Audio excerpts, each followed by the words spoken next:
A carreira de Vital Brasil. Vital Brasil foi um médico, cientista, imunologista e pesquisador biomédico mineiro nascido em Campanha em 1865, dia de São Vital. Após terminar a faculdade de medicina, Vital parte para São Paulo, onde é contratado pelo serviço sanitário de lá. Um tempo depois, é nomeado delegado de higiene da cidade. Ele participa de alguns saneamentos básicos das cidades do interior de São Paulo, mas acaba desistindo do serviço público porque sua família temia que ele ficasse doente e acabasse morrendo ou acontecendo alguma coisa com ele. Em 1895, Vital parte para Botucatu, no interior de São Paulo, onde opta pela prática clínica. Ele atendeu muitos pacientes que tinham sido picados por cobras. E ele não entendia por que tanta gente estava sendo atacado por elas. Nessa área, essa região de Botucatu, tinha uma grande produção de café. E nessas regiões aconteciam queimadas, eram desmatadas.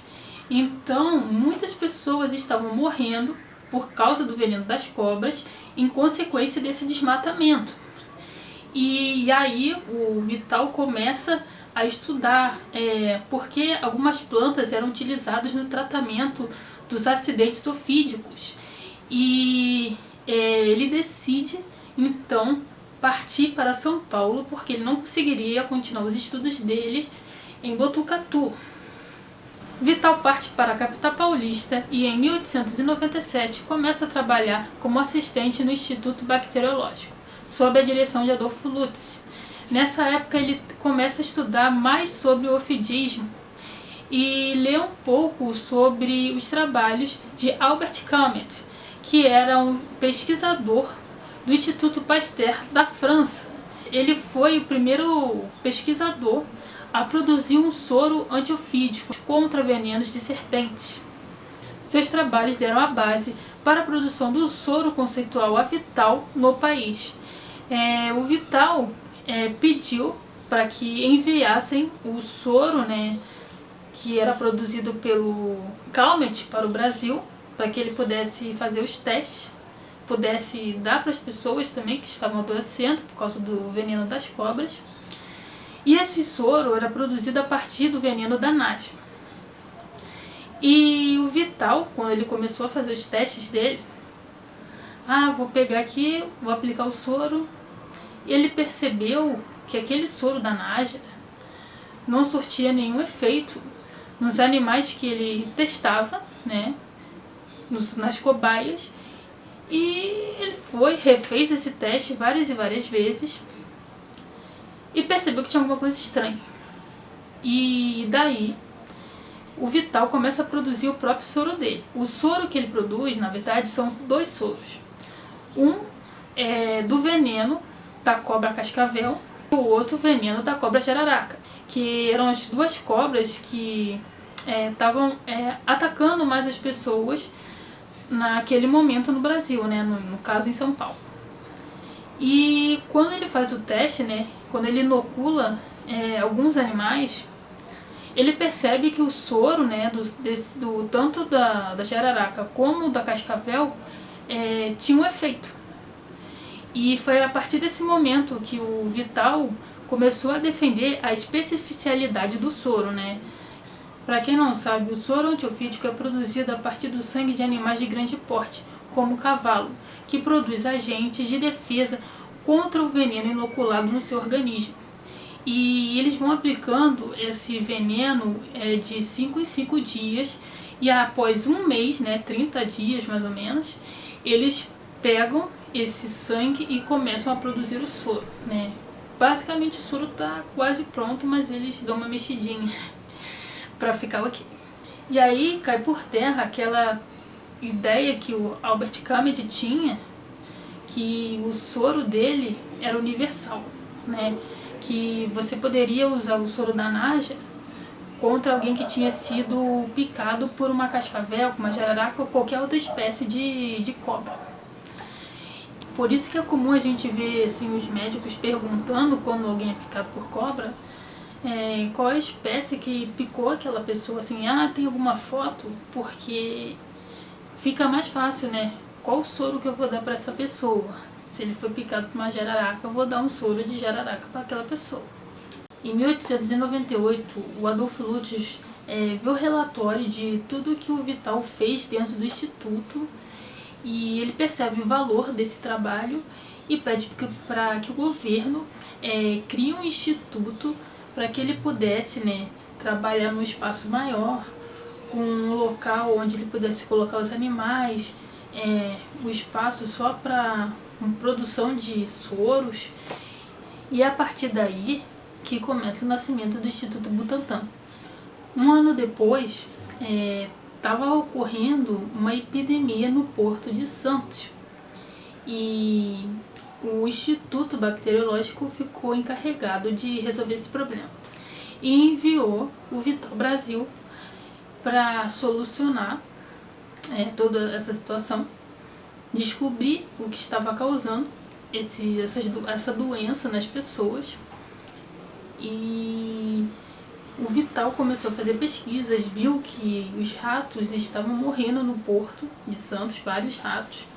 Ele começa a fazer autópsias nos ratos e encontra o bacilo da peste bubônica nesses ratos.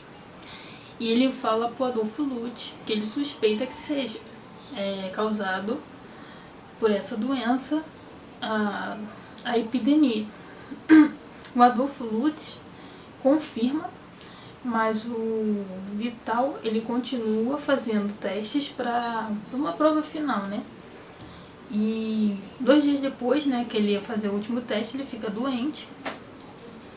Mas o Oswaldo Cruz, o médico, foi acompanhar a pesquisa e avisou pro Vital Brasil que estava doente. Assim, ele falou dessa forma: parabéns, você está com peste. Foi por causa disso que o Vital teve certeza que a descoberta dele estava correta, né? Por conta do surto de peste, o governo paulista resolveu criar um instituto soroterápico, como aquele que Lutz queria, para a produção de soro antipestoso, já que era difícil importá-lo. Vital se tornou o primeiro diretor do local, que um tempo depois passou a ser conhecido como Instituto Butantan. Em 1901, o Instituto já produziu os soros contra a peste bubônica e o antiofídico. Diferente dos produtos aprovados pelos órgãos de saúde pública, o soro antiofídico era um produto de uso pessoal e ele carecia frequentemente de divulgação. E o Vital, ele ainda tinha que pensar que tinham outros produtos farmacêuticos que eram utilizados contra o veneno das serpentes, né? E aí ele começa a pensar em fazer divulgações em jornais, né, nas ruas, e ele percebe também que ele não poderia ficar só nisso, ele tinha que fazer palestras. E um dia ele pensa no sistema de troca. Esse sistema funcionava da seguinte maneira: ele oferecia o soro para as pessoas. Era importante a distribuição do soro para garantir a qualidade e o aperfeiçoamento do produto. Então o Vital, ele não enviava só aquele kit e o soro, ele também enviava um boletim chamado Observação de Acidentes Ofídicos, onde eles deveriam anotar os efeitos do soro. Assim, será que a pessoa fica mais, ela se sente mal quando ela utiliza aquele soro? Como é que ela reage?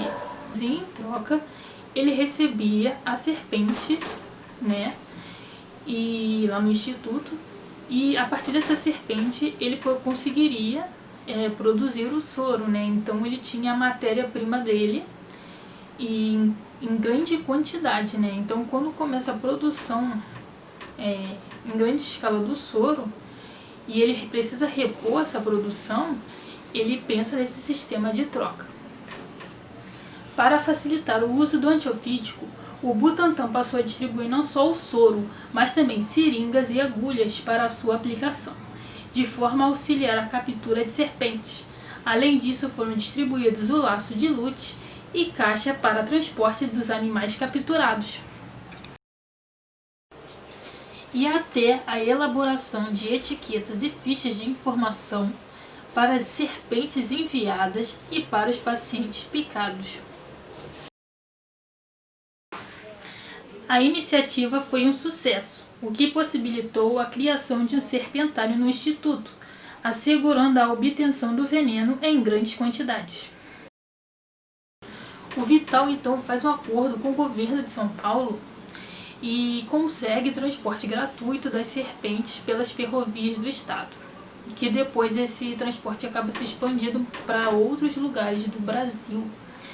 E o Vital estava preocupado em passar informações sobre o soro, informações precisas para médicos, professores, fazendeiros. Então ele começa a ir em regiões do interior e explica como é que você tem que se comportar, o que você tem que utilizar para capturar esses animais. Ele começa a dar palestras, para que as pessoas tenham consciência de como o produto, o soro, funciona. Depois, mais soros foram produzidos no Instituto contra as picadas de aranhas venenosas e escorpiões, além da produção de vacinas contra tétano, varíola, entre outras. Em 1911, Vital Brasil publicou um livro de divulgação sobre o ofidismo, intitulado Defesa contra o Ofidismo, o qual foi traduzido para o francês, depois de ter se tornado popular no Brasil. Em 1915, Vital participou de um congresso pan-americano em Washington, no qual falou sobre o ofidismo e passou a ser reconhecido internacionalmente.